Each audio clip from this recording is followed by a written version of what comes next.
You could have pulled the whole thing down on your head, get someone to hand you things you can't reach. Or perhaps even summon them to you with magic. Said Algy brightly, but Augusta just gave him a dirty look, while Neville sobbed softly. Oh, don't give me that look, Gussie. The boy's 3. Frank had toys flying around the room at that age. Has he shown any signs of accidental magic at all? She hesitated. No, but he's still a child, Algy. Well, he won't be one forever, Augusta. If he hasn't shown any magic by the time he's 4, we may need to. He hesitated as Augusta gave him a nearly homicidal glare, and then smiled winningly at the child and his guardian. Well, we'll cross that bridge when we come to it, I suppose.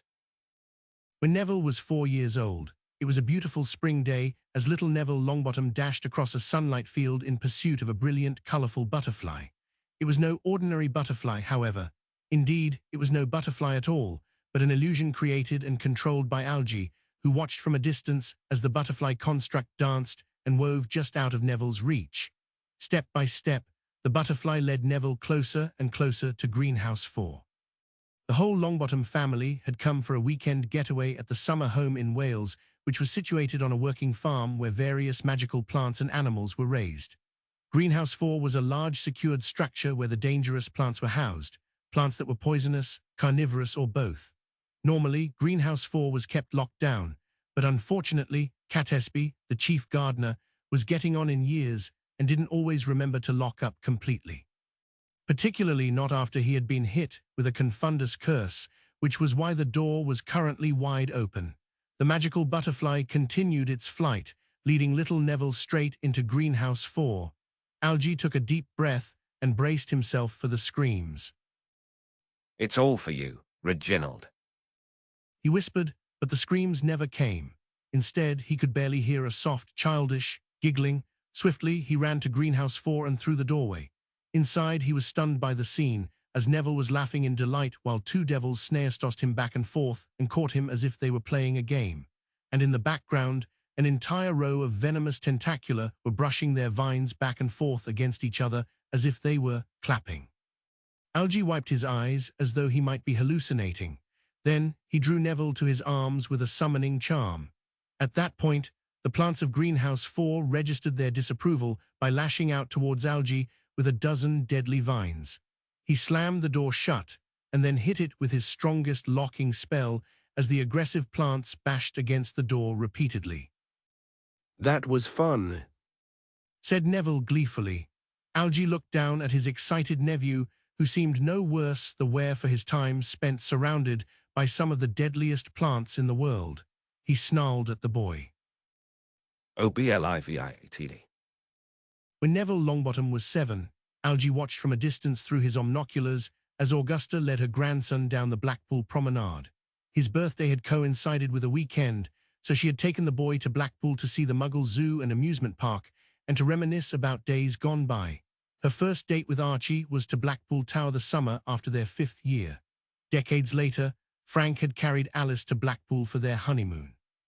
It had been a long, hot day, so Augusta and Neville stopped off at a malt shop and then sat down at a table outside to drink their milkshakes. After a few seconds, Augusta leaned over to her grandson. Neville, I need to step into the ladies' powder room for just a few minutes. Can I trust you to wait right here till I get back? Yes, Gran, he said respectfully. Wrapped up in notice-me-not and Muggle-repelling charms, Algy glided through the Muggle crowd like a shark until he was standing behind the oblivious Neville. He placed his wand just behind the boy's head. Obliviately.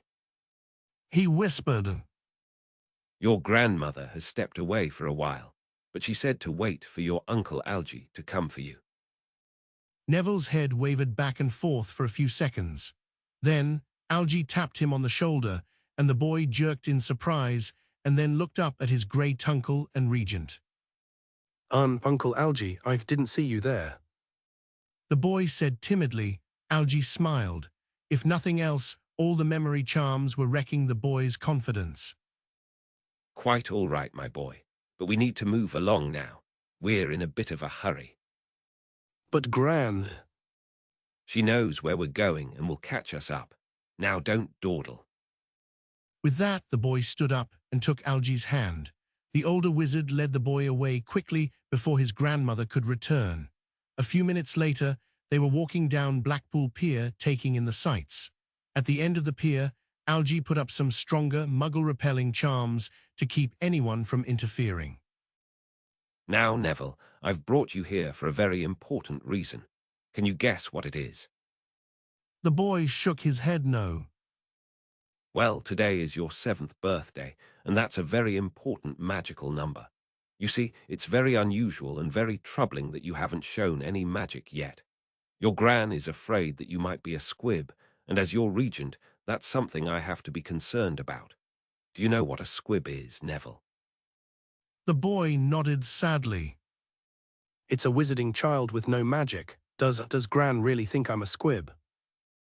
Yes, Neville, she's told me so many times, but if you're very brave, we can prove her wrong. Can you be brave for me, just like your mum and dad were? The boy nodded again, this time urgently. I'll do whatever you say if it will show I have magic, Uncle Algy.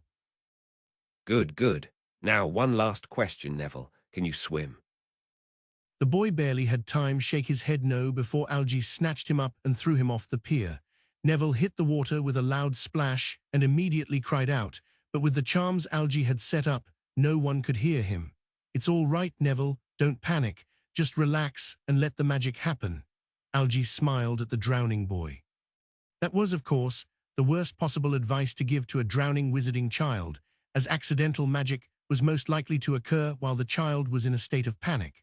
Of course, it was unlikely the boy could even hear Algy over the pounding surf washing over him, filling his mouth and nose with sea water.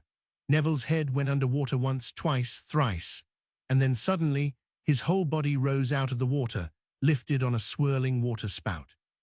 Neville coughed out some sea water and then looked around in amazement. I'm doing it, Uncle Algy. I'm doing magic. He cried out joyfully. Naturally. Muttered Algy. Then he gave a casual flick of his wand and whispered the word LACRO, and a cutting curse sliced clean through the bottom of the water spout, disrupting it. Neville yelled in a panic as he plunged back into the churning waters of the Irish Sea. He bobbed back up after a few seconds, coughing up sea water once more.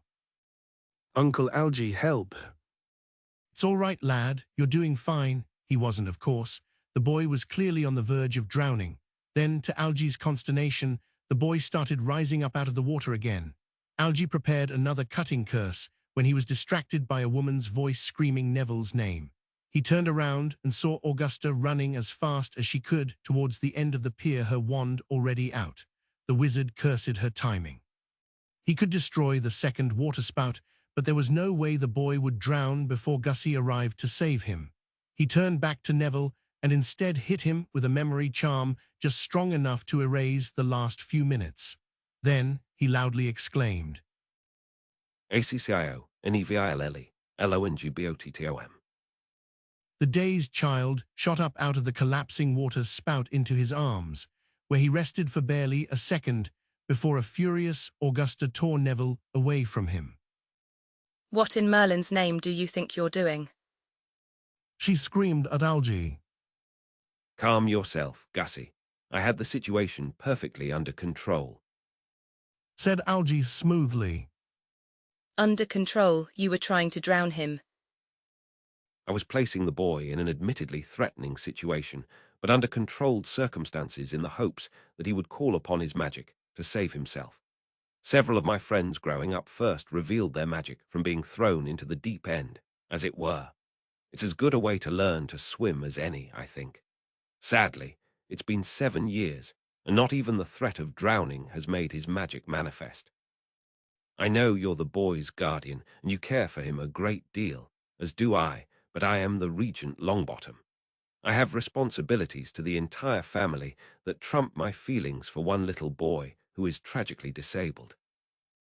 I don't want you anywhere near Neville ever again, Algy. Augusta said coldly. I don't think that's your decision to make, Gussie. Not unless you wish to challenge my regency before the Wisengamot, and I don't think they're likely to take the side of a 7-year-old with no magic. He took a step towards her as she hugged the shivering boy. You forget who you're speaking to, Gussie, and you forget by whose grace you're allowed to remain at Longbottom Manor. Sometimes, Regent, I don't think you're that concerned about the family at all. Sometimes, I think you're still just holding a childish grudge over Archie's old teddy bear. Algy's eyes flashed dangerously, then he smiled. If you disapprove of my methods of getting the boy to show his magic, then come up with your own. After all, He continued mercilessly while staring right into Neville's eyes. you think he's a squib as much as I do. Now, I suggest you take the boy home for some dry clothes. He'll catch his death out here like this. Algy smiled once more and then apparated away.